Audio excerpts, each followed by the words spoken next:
So hello everyone, welcome back to my new blog. सभी को राम राम। सुबह की शुरुआत होती है मेरी 4 बजे। 4 बजे उठते ही मैंने कपड़े धो दिए थे, मशीन लगा दी थी। उसके बाद भी काफ़ी सारे काम निपटाकर कई सारे काम निपटाने के बाद मैं फाइनली आ गई हूँ झाड़ू लगाने के लिए। यहाँ पर मेरा बेटा सोया हुआ है तो मैंने उसको दुपट्टा उड़ा दिया था, क्योंकि उसको गर्मी ज़्यादा लगती है, ठंड कम लगती है। तो यहाँ पर मैं सारे कमरे, क्योंकि लाइट जला नहीं सकती हूँ तो इसलिए लाइट बंद करके ही झाड़ू लगा रही थी। और ये मैंने सारे झाड़ू लगा दी थी बाहर तक।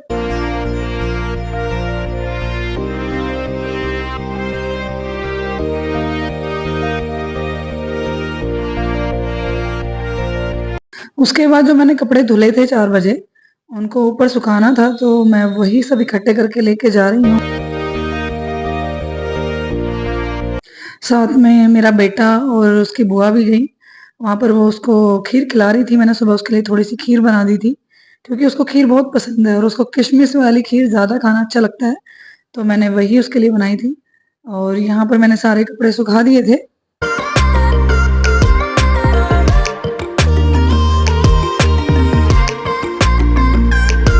जब बारी आई मेरे बेटे के कपड़ों को सुखाने की, तो वो बोला कि मम्मा मुझे आपकी हेल्प करानी है कपड़े सुखाने में। वो मेरी हेल्प कम कर रहा था, कपड़ों को इधर-उधर ज़्यादा कर रहा था। जैसे कि आपको दिख ही रहा है, मैं कपड़े सुखाती जा रही हूँ, वो उनको छेड़ रहा है, कभी इधर रख रहा है, कभी उधर रख रहा है। पूछ रहा था, मम्मी ये मेरे कपड़े हैं, ये मेरे न्यू कपड़े हैं।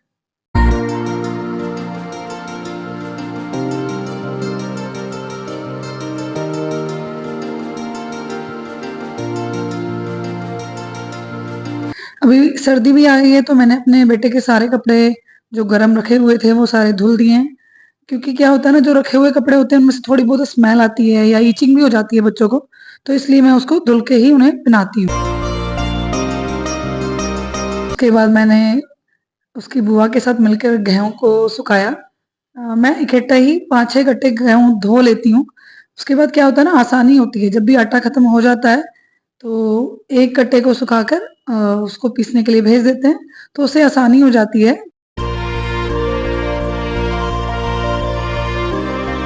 उसके बाद खाना वगैरह बनाने के बाद जब मैं फ्री हो जाती हूँ तो बेडशीट थोड़ी मुझे गंदी लग रही थी, इसलिए मैं उसको चेंज करने लग जाती हूँ।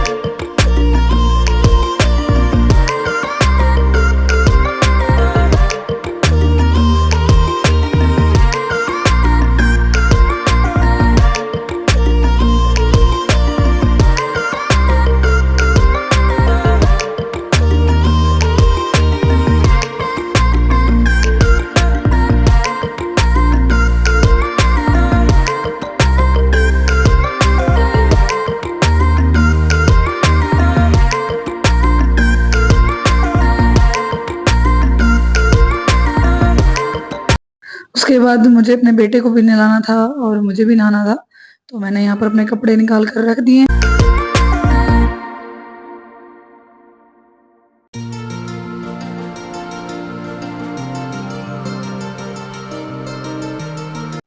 यहाँ पर मैं अपने बेटे को नहलाकर लेके आ चुकी हूँ, लेकिन उसका डांस चल रहा है। यहाँ पर मैंने गाने चलाए हुए थे तो वो डांस करने ही लगा हुआ था।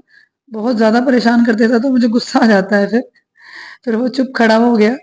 फिर उसने कपड़े भी पहने और उसको रेडी करने के बाद मैं भी नहाने चली गई।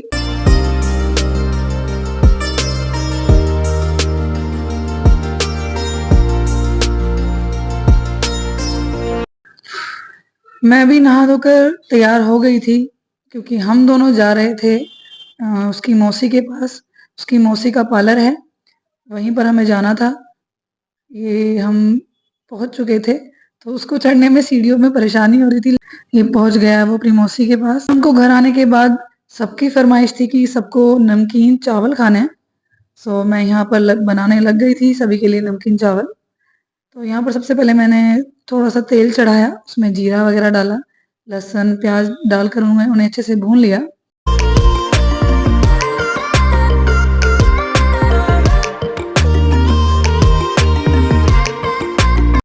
प्याज़ भुन जाने के बाद मैंने उसमें डाला टमाटर।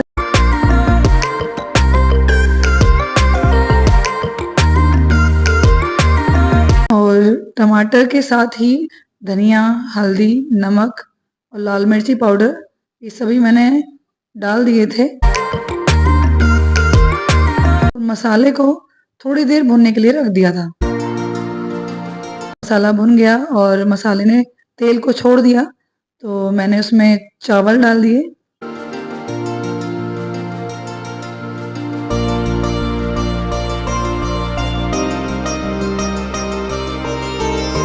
थोड़े से आलू जो मैंने काटे हुए थे वो डाले।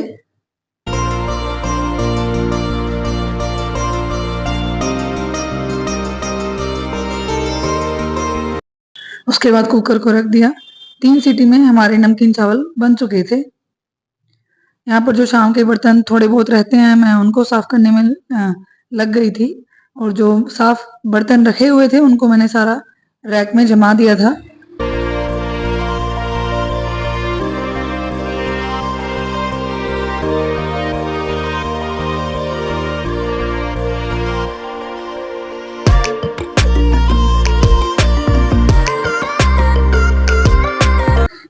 नमकीन चावल बनकर तैयार हो गए थे, तो मेरे देवर ने बोला कि भाभी मुझे भूख लग रही है, तो आप मुझे पहले दे दो। तो मैंने उन्हीं के लिए चावल डालकर दे दिए उनको। खाना पीना खाने के बाद मैं आ गई थी, जो कपड़े सुबह मैंने धुले थे उनकी तह करने के लिए।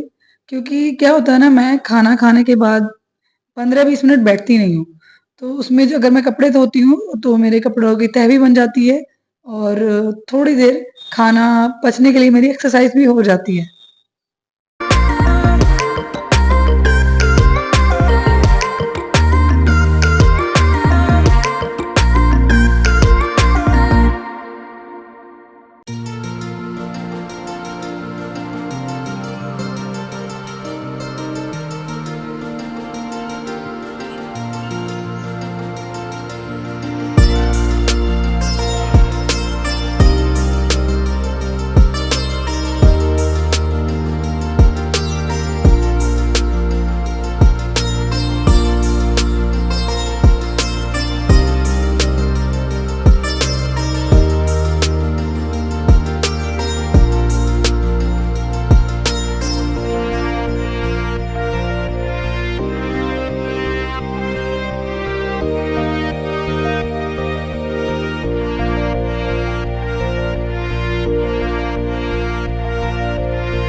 कपड़ों को तय करने के बाद मैं आ गई हूँ सुबह के लिए सब्जी काट कर रखने के लिए। सब्जी काटने के बाद मैं आ गई हूँ अपने बेटे को दूध पिलाने के लिए, और दूध पीने के बाद उसको नींद आने लगती है, तो उसने बोला मामा मुझे सुला दो।